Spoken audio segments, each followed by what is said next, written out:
thank you for coming. Really, really do. There are going to be other people joining us, I hope, but if not, we'll have the benefit of each other's company today, and I think that's the most important thing that we're going to be doing. Today is not a lecture, it's not a presentation. Hopefully it's a discussion.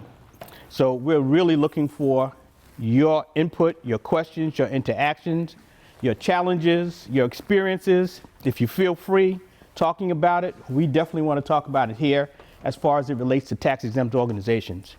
I need you to know that Vinny and Joe are filming this, so you need to be on your best behavior. Kidding. But we're going to ask you that if you have a question, that you raise your hand, and we're going to bring a microphone around to you so that we can capture the audio appropriately. And our audio team, I want to thank you in advance for everything that you're doing. So again, today's a discussion. Hopefully we will have some wonderful takeaways from this. But the most important thing is that you are the experts. We're talking about tax exempt does not mean nonprofit. And our firm, the Success Zone, along with our associates who you're going to meet in the second part of the agenda, are going to tell you exactly how we feel we can help your nonprofit become profitable, number one, but two, generate the kind of revenue that you're going to need in order to provide the services that you provide. And now understand this, what you do, no one else can do. What you do is vital. What we want to do is help you do more of it, help you do it better, and help your organization become an organization that is, there's the word definitions we're going to talk about later, sustainable. We want to become sustainable, self-sufficient, but most of all, we want to help you do more for more people for a long time, okay? Basically, that's what it is. Thank you, Kimberly. See, she's my plant, she's my lead-in. She's my lead-in. Did you see this? Just looked up just now. You see, if you give somebody a spot on your TV show, they think they know everything about you. You know what I mean? So I'm Don Moragne, and the name of my company is the Success Zone. And we are here with our associate firms to talk to you today about something that we think is extremely important. And basically, that's how to become profitable. And as I said earlier, you are the experts because you are in the nonprofit community every single day, running your organizations, fundraising, helping your target audiences, dealing with your stakeholders. And so that's why we want your interaction, because we as consultants need to make sure that we're talking about the same thing and that we have consensus in the room, so at the end of this process, we're all on the same page and we all have the same takeaways, okay?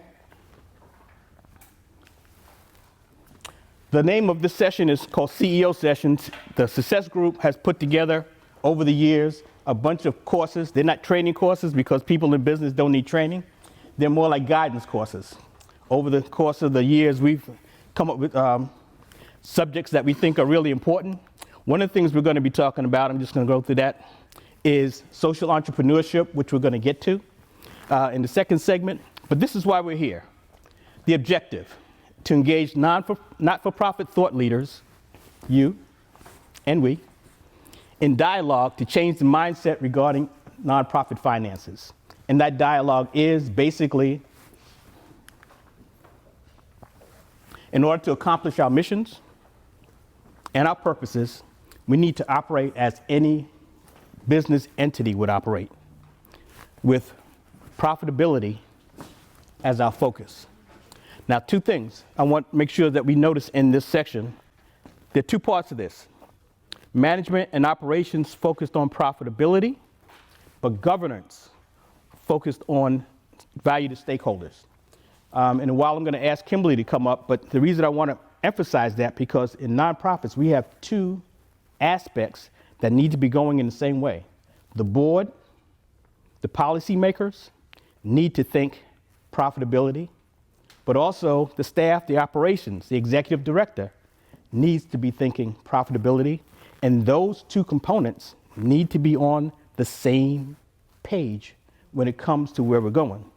And again, we're going to have a lively discussion about this, and hopefully you'll get involved, because if those two components the governance portion of it, and the operational portion of it aren't in sync, the nonprofit's not going anywhere. They can't do anything without those two parts being in sync.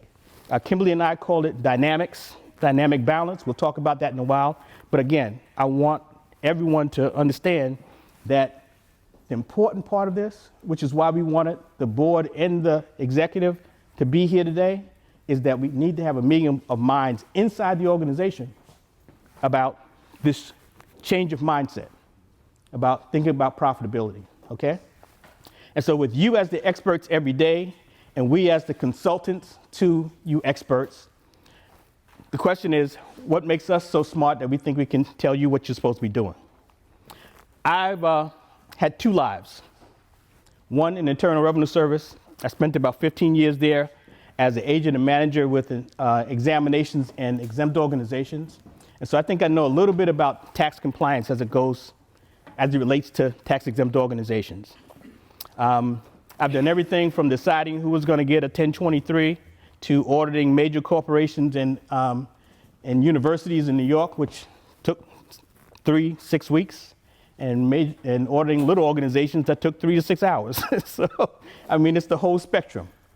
The thing that I am most proud of is that in 1979, I rewrote the instructions for the 990 form. And those instructions lasted until 2008, almost 30 years. Untouched. Me. So on that side, I think we kind of have a little tax compliance education going over here, okay? Been in business 30 years. And in the 30 years that we've been in business, we've worked with a lot of nonprofits, on boards, et cetera, et cetera. So we have both sides, I like to think. And on the business side, President Obama gave the brother a Lifetime Achievement Award in 2016 for my work in the nonprofit community. So enough patting myself on the back, but I just wanted you to know that all of us on this team that are going to be presenting have expertise that we feel we can bring to your organizations, okay? That's the bottom line. So first of all, let me say, we don't call tax-exempt organizations nonprofits. I mean, that just defeats the whole purpose of the discussion we're having today. We call them not-for-profit, which basically means you're not supposed to be out there challenging Google, but you're supposed to be making as much money as Google is. The purpose is different, okay? And so if you don't mind, through the rest of this discussion, we're going to either use tax-exempt or we're going to use not-for-profit. But if we can kind of push that non-profit dialogue out of our minds by the end of the day, we will have achieved one objective, okay? Agree? Yes. My question was regarding the value to stakeholders. Can that be almost your imperative, your top priority? Because I'm a little different, I'm an association, so my value to my members is more important than that profit-making portion. It's sort of like a catch-22. Mm-hmm. You know? And so, Charles, not Cliff anymore. Charles brings up the most important point here. We as nonprofit organizations have a responsibility to deliver our purpose and mission. That's why we're here. That's why you got the tax exemption in the first place. That's the value that we bring to stakeholders, and stakeholders in our minds are the board, the operational portion of it, the communities that you touch, the people that you serve, the volunteers that believe in your organization. The stakeholders are any group of people that are interested, serviced by, or involved with your organization. So that could be a large community. Okay, I need you to understand that the stakeholders is not only your members, not only the people that come to your program, it's your community, it's your funders, it's everybody who needs to know about you, needs to believe in you, and needs to bring their resources to you. And that is the first thing. Yes, Charles, that's the most important thing. The problem that we have is, the second thing is, you need resources in order to deliver that value. And for most of us, that's where the problem is. And so our team can help with bringing those resources and managing those resources so that we can provide that value across the stakeholder scope. Okay, so thank you for that question. I appreciate it. And again, if you have a question, we want them, we need them. We'll just make sure that you're mic'd, okay? So again, I want to point out, we're here because we believe that not-for-profit organizations should be doing well while they're doing good, okay? We're all doing good things, but unfortunately, a lot of us, we aren't doing well, and that's what we need to change. So just to repeat, our objective is to engage you, and I'm sure we're going to be engaged soon, right? As thought leaders, in dialogue to change the mindset regarding not-for-profit finances. So when you leave here, we want you to have this a mindset that's profitability oriented, okay? Not first, but oriented. Positive cash flow oriented. And why? Because it doesn't matter how good your financials look, if you don't have any cash, it doesn't really matter. And so positive cash flow is vital. And that's different from profitability, because you can be profitable and not have any money in the bank, okay? And so we need to make sure that we understand those concepts, and we're going to talk about them, but this is what we're looking for in terms of our discussion and our takeaways, okay? Earned income. Someone told us that we're not supposed to make money, you know? We're supposed to do good, we're supposed to save the world, we're supposed to do everything, but we're not supposed to make any money. And if it's money that's not related to our programs, oh no, because we'll lose our tax exemption, we'll be taken off to jail, everybody on the board is going to be sued. I mean, come on. That's a myth we have to get rid of. Earned income is vital to what we're going to do. So let me just take a second and set that up. Mostly, we operate off of support income. Contributions, donations, fundraising, grants, membership fees, you know, things like that. That's support. That's money that's normally given to us without any expectation that the person giving it to us is going to want anything back, mostly. That to us is support. Our events manager is going to tell you later on that we believe that you need to make real money. And not-for-profits can do that. Yes, there's a thing called unrelated business income tax that taxes money that's not significantly related to your programs, and we'll discuss that in length. But think about this. If I am the Reverend Parkers run an international company in Ghana that's doing really great work on the ground. But suppose they decide to open an automobile dealership here in Maryland. That would be unrelated to their mission, right? But they just pay taxes on that, pay their 21% and take the other 80% and service their clients. I mean, it's just that simple. So is there a possibility that the exemption could be taken away? Sure it is. There's a possibility anything could happen, but that's where planning comes in. You sit down with the right people, you plan the programs, you plan how it's going to work, you plan the relationship to your mission, and if you can't make it related to your mission, you plan how you can make sure that you get the maximum tax value for it. But we need to get the money. Because when they're over there in Ghana, and they go over there and they don't have any money, and the people they're trying to help don't have any money, it's not even a good trip. Am I right? You know? So we have to really begin to think about this entire thing. We need to begin to think about earned income and put that in our mindset. Now, this is where we get back to Charles's focus point. Our job, service to, credibility with, and involvement of our stakeholders. Our volunteers are a source of potential energy, talent, revenue that we are missing out on. We are missing out on because we aren't focusing on them as a part of our profitability. Now, when we say profitability, all of us are thinking about money, and we should. But when we come down to volunteers, it's about their time, which relates to money. We're going to show you later on in the stats how that rolls out. It's about who they know that can relate to money. It's about what they do. It's about what they bring. It's about a whole bunch of things that if we don't groom our volunteers, that we're missing out on. And so, yes, we're talking about money, but we're also talking about the ability to make more money. Give you an example. If Victoria is giving an event for you and you don't have any volunteers, then Victoria's got to bring all the staff, cost you more to get it done when you could have had the volunteers do half the work and she just do the coordination, you know? It's that. Unrelated, one second, Charles. Mike, unrelated business income. It says that if a significant part of the work is done by volunteers, it's not unrelated business income.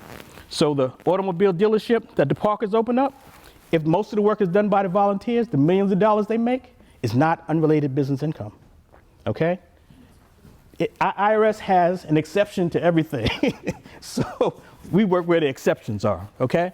But again, to make sure that you understand what Charles's point is, stakeholders, value to stakeholders, most important thing, volunteers are part of our stakeholders. We have to use them appropriately. One thing I want to say is, Roz, would you stand up? The organization that nominated me for the Lifetime Achievement Award was EGOS, and Roz is the legal counsel for EGOS. Thank you very much. Sam Jones, the great basketball player, is on their board. They're doing great things with young people, especially in the sports area. So thank you. She didn't know I was going to plug her. This word, sustainability, it's all over the not-for-profit community. I mean, you hear it all the time, sustainability. What the heck is it? We'll talk about that later. But right now, this is the word in sustainability I want to talk about, self. Sustainability, just for sake of discussion, is our ability to be a going concern, not have any operational challenges for an extended period of time. Quick definition. But what we're trying to get today is for the not-for-profit, to be in charge of its sustainability. Not have to worry about the grants, the funders, the contributions, the membership, all those other things that we hope will come in and work real hard to get. And as far as grants go, pray that they choose us. We want to be in charge of our own sustainability. We call it self-sustainability, okay? So let's talk about challenges. And hopefully when we talk about challenges, everybody's going to get involved, right? So we're going to have the mic just running around. Kimberly's going to come up and help me in the second part of the challenges when we start talking about operational. But for right now, financial challenges, revenue sources. Our revenue sources are limited. We talked about it before. It's mostly from support for most of us. We want to expand on that and use every revenue source that we can muster, whether or not it is related to our programs. And let me say that again, whether or not it's related to our programs. If it's unrelated to our programs, we have to plan. We should be planning it anyway. We'll get to that later on with Kimberly also. But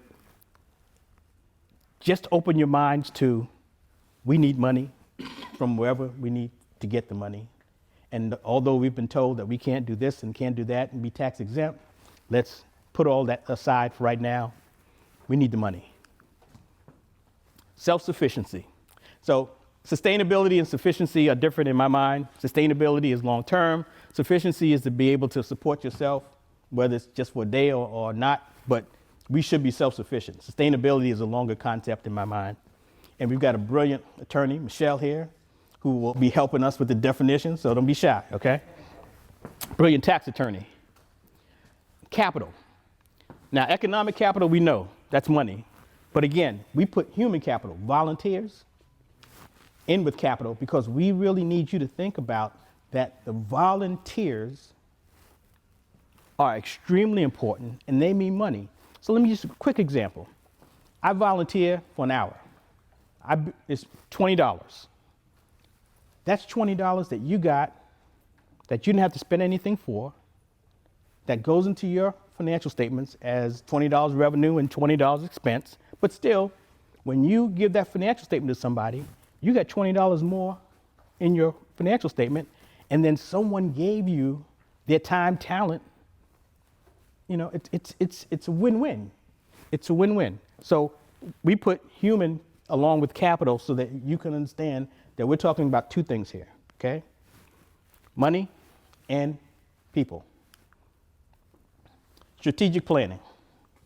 Man, are we gonna get in this? Let me just say, folks, we can only get to where we're going if we plan to get there. If you fail to plan, then you plan to fail. And I don't care whether you're for-profit, not-for-profit, social club, I don't care what you are.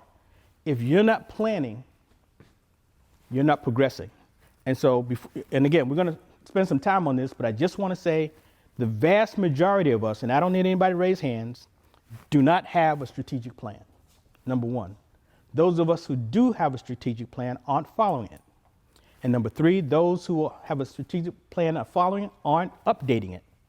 And so if we're not planning, we're in trouble. And it's the board's responsibility to ensure that there is a strategic plan, and it's the staff's responsibility to make sure that it's implemented. And so both sides, as we talked about, have responsibilities as far as that goes. Financial management. That's when you get the money, that you handle it correctly. Handle it correctly, report it correctly, make sure that you track it correctly. And Joyce and Fusion for Business are going to talk about that extensively. But we've seen way too many organizations that could be doing well, but they aren't doing well because they don't have the systems in place to make sure that third parties who are looking in on them can see that. And remember, everything that you do is open to public scrutiny. Everything that you do is open to public scrutiny, okay? But when the funders come in and they want to report about the money they gave you and you can't give them that report, then that money is not coming in anymore. But more than that, the bad news about your organization gets around to the other funders. They have a really close-knit community, So when you're talking to United Way, you're not talking to United Way. You're talking to a grant reviewer at United Way who knows every other grant reviewer and every other funding organization because they have an association, they hang out together. And so, they say, whoa, the tax-exempt nonprofit run by Don Moragne, I can't get any reports from them. And so when the other organization sees you, it's file 13. They're not going to waste their time. And so it's really important that you understand that financial management can not only save your life, but it can save your resources. Accountability, that's inside the organization. Way too many of us have a board that doesn't know anything about finances, has a staff that doesn't know anything about finances, and probably has an accountant who doesn't know anything about finances, I'm sorry to say. And so the accountability is inside. Internal controls, again, things we're going to talk about, make sure you understand.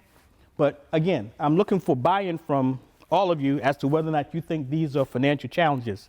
And since I haven't heard anything, I'm just going to keep going, okay? Did we put drugs in the coffee? No? Okay. I'm just checking. Okay, so this is one of my pet peeves, overhead. We are told that we aren't supposed to spend any money on overhead. Isn't that nice? We, from somewhere, our money's gonna come to pay the staff, pay the rent, pay the telephone, and it comes out of thin air because we're not supposed to spend more than 15% of our revenue. That's, in my mind, is one of the myths that we have to overcome. And basically, again, we're told that we're not supposed to spend more than 15% of our money on overhead, that we're not supposed to spend more than 15% of our money on events management, and if we spend more, that we're not going to lose our tax exemption, that no one's going to give us any money. And there's two sides to that discussion, because the people who give us the grants and the funders expect us to work miracles with, not with their money, with somebody else's money, okay? And then the people who are looking at us, the stakeholders and the volunteers, expecting us to be running a lean machine, but our staff needs to get paid. So, it depends on the position and the vantage point, the perspective that they have on overhead. From our perspective, we need to talk about that. We're going to talk about that at length. But for right now, to answer your question, depending upon who you talk to, is from 15% to 40%. And we got a slide that's going to show that later on. The norm, rule of thumb, is 15%, no more. And we're killing ourselves trying, but it's seriously, it's a discussion we need to have and we're going to have later on. And hopefully everybody in here feels that, okay?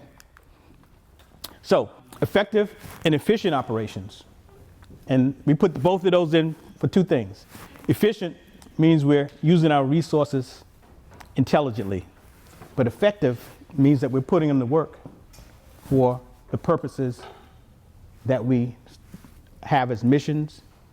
So it's not only making sure that we don't spend a lot of money, it's making sure that we spend it well, okay?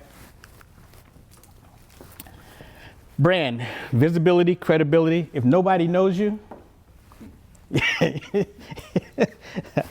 Charles is laughing. If nobody knows you, all the things we're talking about, they don't matter.